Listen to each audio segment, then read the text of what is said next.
اللهم صل وسلم وبارك عليك يا حبيبي يا رسول الله. عاملين ايه يا احلى متابعين في الدنيا؟ مساء النور والسرور عليكم يا احلى متابعين. وهنا بقى، لو لسه ما عملتيش بسكوت الكوكس فايتك كتير قوي. مقاديره بسيطة جدا، كوباية وربع دقيق وبضاية. بجد هتملي الخير، هتملي البيت خير وبركة. يلا بينا نسمي بالله ونصلي على الرسول ونشوف المقادير اللي معانا بجد. والبسكوت اللي يفتح النفس اللي بيتباع دلوقتي غالي في الافران. بسكوت الكوكوس بيتباع في الافران غالي قوي دلوقتي، وانتي بايديكي تعمليه وبجد تفرحي ولادك بيه.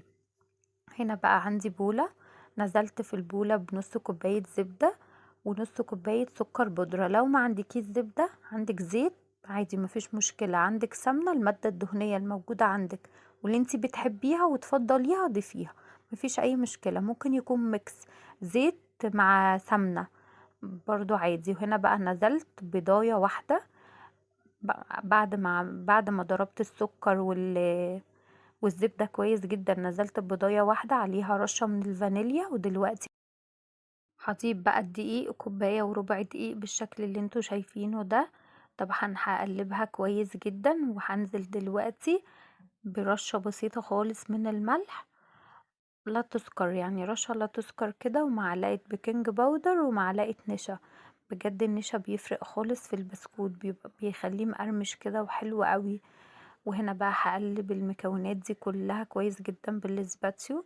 وبعد كده بقى هشيلها. لميت بقى العجينة كلها بايدي كده. طبعا البسكوت ما بيتعجنش ولا حاجة عشان ما ينشفش مننا. وبعد كده بقى قسمت الخليط، قسمته نصين، نص فانيليا ونص شوكولاتة بالشكل اللي انتوا شايفينه دلوقتي. بس الشوكولاتة ضفت عليها معلقتين من اللبن علشان طبعا كانت متماسكة جدا. وبعد كده بقى ايه بشكلها بقى، بعمل دايرة كده صغيرة وبضيف بقى عليها ايه شوكولاتة الشوكولات شيبس بالشكل اللي انتوا شايفينه ده. بجد حلو قوي وطعمه حلو قوي وسهل جدا.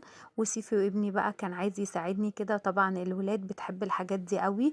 وطبعا بيبقى لو بيحبها اكتر واكتر لو انتي خليتيه اللي هو يساعدك، او عايز يعمل واحدة او اتنين كده بيكون فرحان اللي هو بيعمل حاجة زي دي. بصوا بقى ما شاء الله عليه، ربنا يحميه يا رب كده ويحمي ولادكم كلهم. خليته بقى يعمل كده، بوريها لكم كده. بصوا ما شاء الله.